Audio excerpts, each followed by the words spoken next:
Hi, it's This Week in College Viability for August 5th, 2024. Good day, everybody. Hi, it's Gary Stalker. You know, the end of July and early August produced a really slow news week in higher education. My Google alerts on the many higher education topics that I have alerts set up on, it produced more alumni obituaries than anything else. But then Forbes released their 2024 financial grades for private colleges over the weekend. Hallelujah. And I'll go into great detail about the article from Forbes and its meaning for higher education. The headlines: Valparaiso eliminates over 24 programs. Goddard College announces yet another sale of its campus to a local nonprofit. We'll talk about that briefly. Massachusetts starts free funding for community colleges, starts this fall.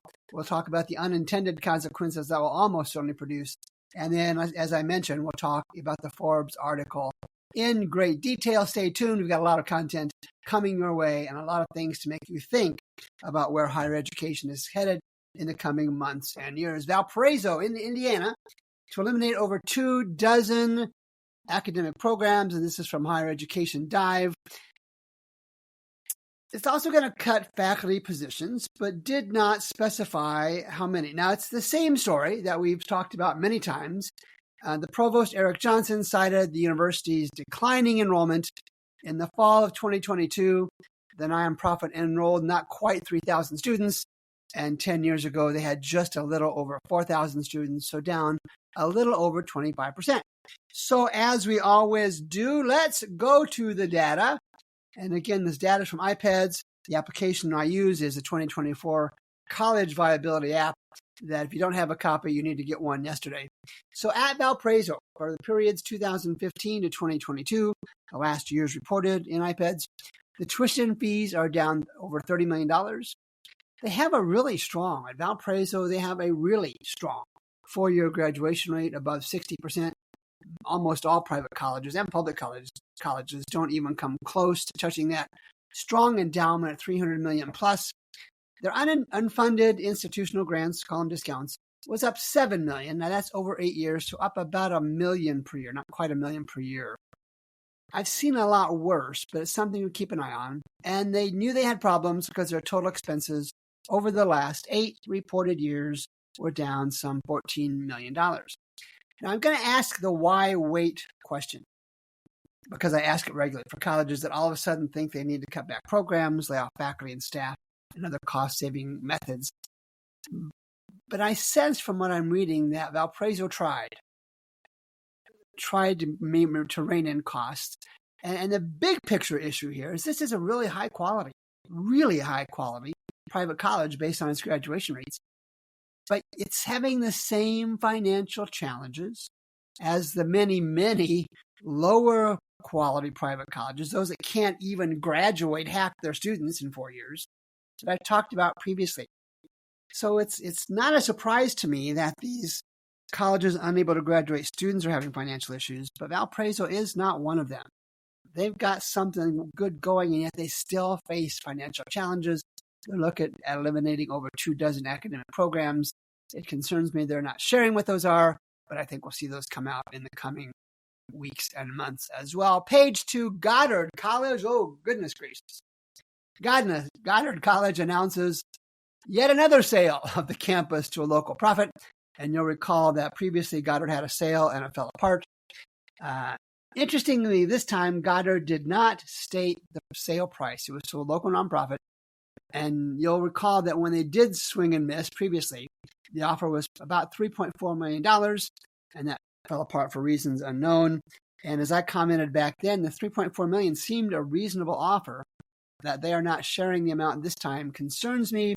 That somebody is getting a deal, good for them, but that the creditors at Goddard may not get what they expect to get from the sale of the assets of that college. A story in the Athol, ATHOL Daily News, is in Greenville, Massachusetts. Alexa Lewis posted this on August 4th. And the headline reads, "A generational game changer, state funding free community college starting this fall." So the story talks about the new Mass Educate. That's one word, Mass Educate, M-A-S-S. It's included in the state's fiscal year 2025 budget, just 1 year. That's interesting. And it sets aside $117 million and change. Listen, to reimburse community colleges statewide for the tuition and fees of their students.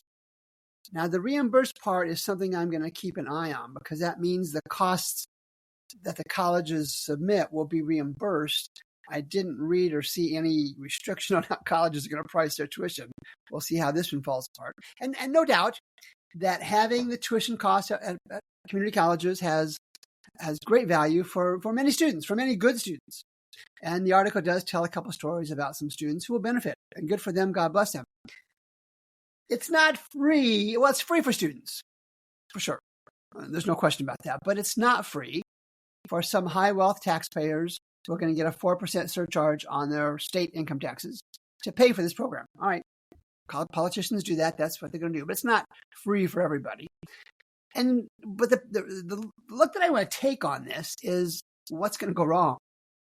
So from a previous program for adult students, I think it was those over 25 years of age, there was a 58% increase in adult enrollment for a similar program for adults. And you get what you pay for. You want an expensive car, you pay for it. You want an inexpensive car, you pay less for it. With no cost to students, it's reasonable to assume that some number of them, I think a substantial number, will realize they have nothing invested, no proverbial skin in the game, and they may very well, in some significant numbers, treat this freebie as such. It will be interesting to see what happens with the graduation rates, which are already pathetic across the country for community colleges. And let's take another look at this. What happens when the demand, temporary though it may be, results in higher wages for faculty? If other Massachusetts colleges start paying higher wages to keep their full-time and adjunct faculty, it's reasonable to assume that the labor costs, the faculty labor costs, throughout Massachusetts will go up. I wonder if that was included in the 1 year $117.5 million allocated. And let's assume for a second that some percentage of these new freebie students have not developed the academic and intellectual wherewithal from high school to do community college work. What happens if the already pathetic graduation rates at community colleges in Massachusetts drop even further because they have more going in and the same number or fewer going out with a degree? Does the state of Massachusetts ask for its money back from those students who don't graduate? Well, you and I all know that's not going to happen. And this is as much a social welfare program as it is a career preparation program. Just like many have written about other social programs, there are some who use the funds wisely. And that will certainly be the case here in Massachusetts. But there are many, many, many, many who do not. And I don't doubt for 1 second that some small percentage of these freebie students will take solid advantage of this program. Good for them. Good for them. They will go on to have careers, good compensation, and will contribute to their communities. But please, the folks in Massachusetts and the political leaders in Massachusetts, don't believe this will solve the higher education problems in your state or anywhere else. Free just doesn't get it done. Page 3. Forbes. Every year, Forbes puts out its financial grades. Now, they usually do it in the late winter, early spring. It's interesting they put it out in August of this year. And here's the headline. Deciding where to apply this fall, ? Forget your prospective college's football team. The financial health of your target school is more important than ever. Emma Whitford from Forbes wrote this. I'll have the link in the show notes for sure. And really, this is a validation piece. This is a validation piece for the work we do at College Viability and, of course, at many other higher education data entrepreneurs and their businesses and their financial models and their visualizations. And I'm going to go through this Forbes article in some detail, in part because it's behind a paywall and many of you won't have access to the content. So it starts off with, I'm paraphrasing here, the financial health and viability of colleges is never mentioned on the list of must-haves by college students and their families. It just doesn't, and it still isn't. But Forbes says it should be. But it should be, they say. For any student, Forbes writes, Emma Whitford writes in Forbes, for any student who wants to spend their college days on the same campus, especially if that school is small to begin with, and I would add private, selecting a financially sound school is more important than ever. And of course, that's why I created the College Viability app. Susan Schaefer, who's the vice president and senior credit officer at the rating agency Moody's, talks about things we already know. America's thousands of colleges will be fighting to woo a shrinking pool of potential freshmen.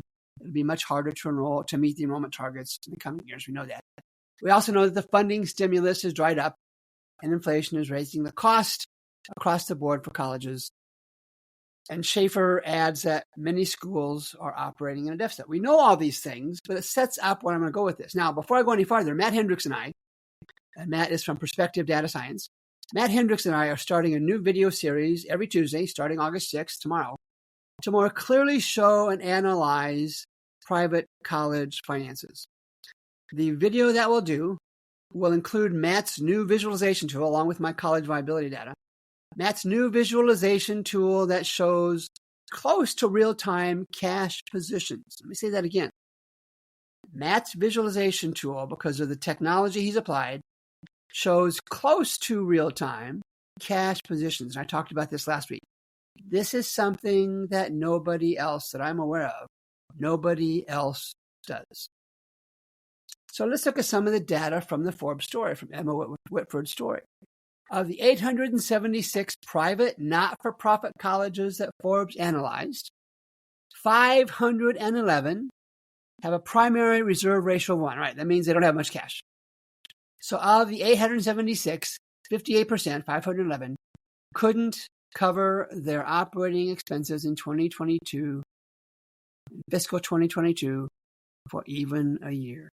511 out of 876 private, not-for-profit colleges could not cover their operating expenses for even a year in fiscal 2022. Now, colleges that depend on tuition fees to cover most of their expenses we know are going to be the most vulnerable to the demographic shift, and Whitford talks about this. Just over 470 schools, she cites, 55% on the financial grades list.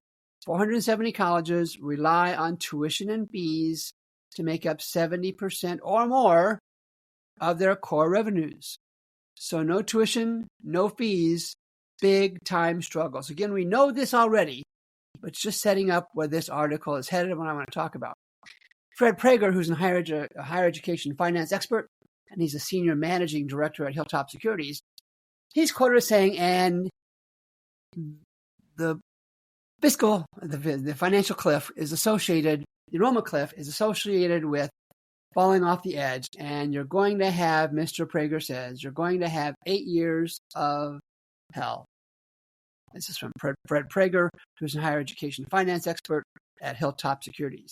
He goes on to say there's going to be a lot more closures, and consolidation. I've talked about both a lot, of course, because there's just not enough liquidity, not enough cash at these institutions, Fred Prager says, about the coming few years.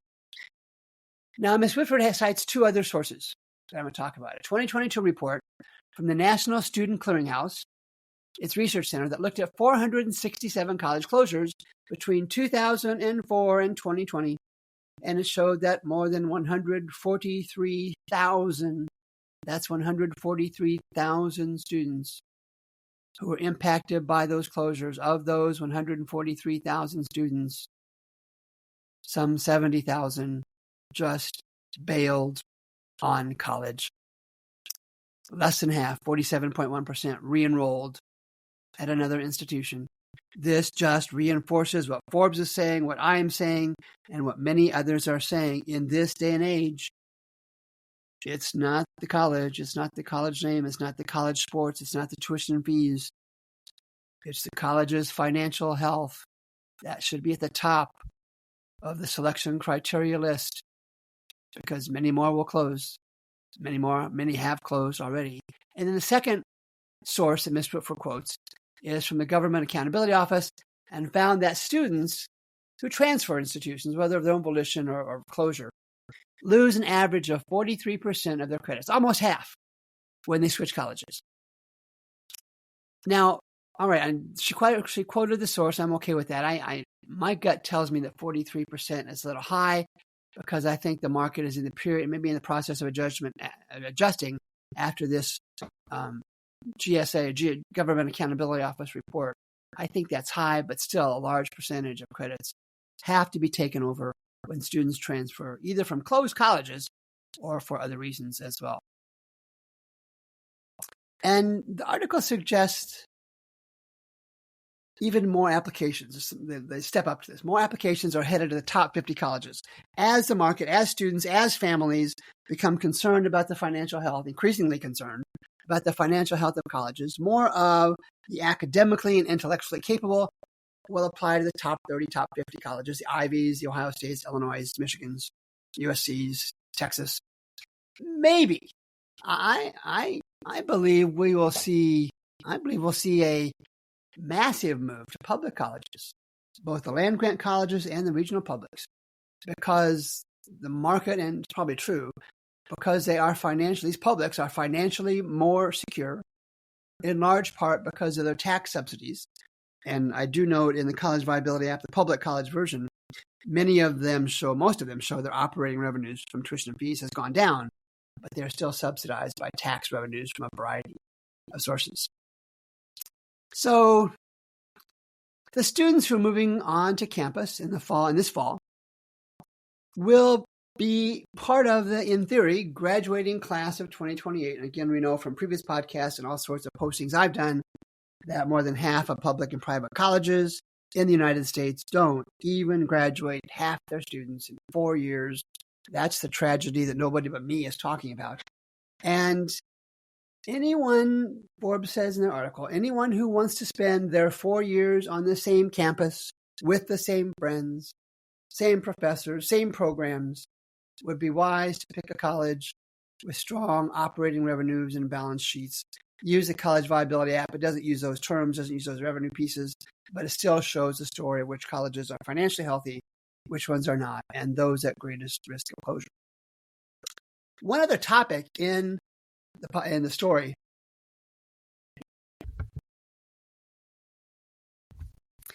Mr. Prager talks about colleges waiting until the last minute to close their doors, to shut their doors. And he talks about there's a natural force that exists on college campus. He says it's like gravity. It's immutable, Mr. Prager says, and it's called denial. Denial by faculty, he says, denial by staff, by the Board of Trustees, by students, by alumni. They just can't believe that the school is in the difficult financial position it's in.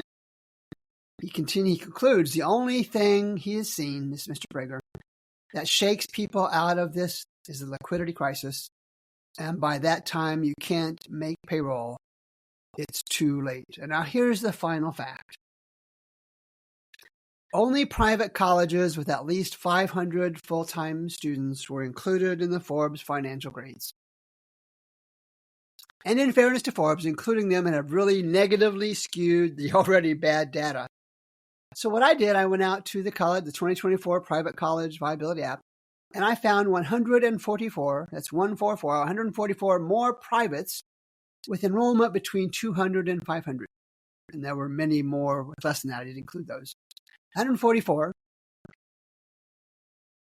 If those were included in the Forbes data, this would be a story even worse than Forbes already wrote. Many, many more would present with a bleak financial picture and bad Forbes financial grades.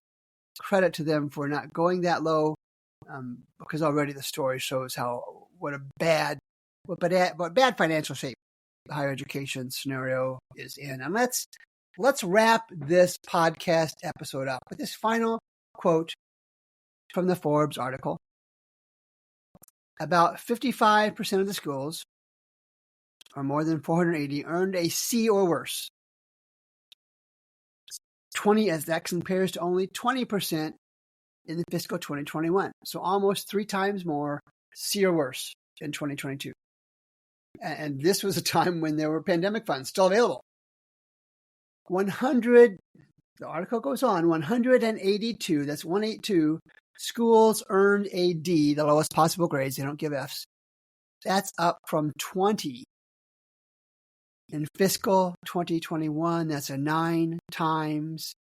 9-fold increase on the number of private colleges who earned a D in the 2022 grades, the 2022 fiscal year, the 2024 report. And it's past time to think about this, long past time to think about this in the abstract. Colleges, and almost exclusively private, in large numbers have closed and will continue to close. And the closures have been and will continue to be traumatic for the students, their families, the college's faculty and staff and communities. And as these colleges close, where will the students go? As a generally risk-averse society, like I shared earlier, I believe a really large percentage will go to public colleges. So land grants and the regionals. The public just will continue to recognize that publics are financially more secure. There will be some unintended consequences for any mass movement toward publics. I can't even begin to fathom the number and depth of those consequences, and I'm not going to do that today. I have written and talked about this previously, but let me say it again. The market opportunity for privates, those that survive, will be in large-scale consolidation. Mom and pop mergers of 1 or 2 or 3 colleges will not be sufficient to get the academic and non-academic scale needed to compete. 10 or more private colleges will be needed to get to that scale. And probably the best model will be the one I've mentioned previously. It's being done at Lindenwood University. They created a holding company model. Colleges join the university system. They keep their own identity, but are better positioned to scale costs and even revenue opportunities. And on those many somber notes, let's call it a wrap. I'll be back next Monday with another This Week in College Viability podcast on higher education news and commentary. Thanks again for making time to listen. I'm Gary Stocker for College Viability. Until next time.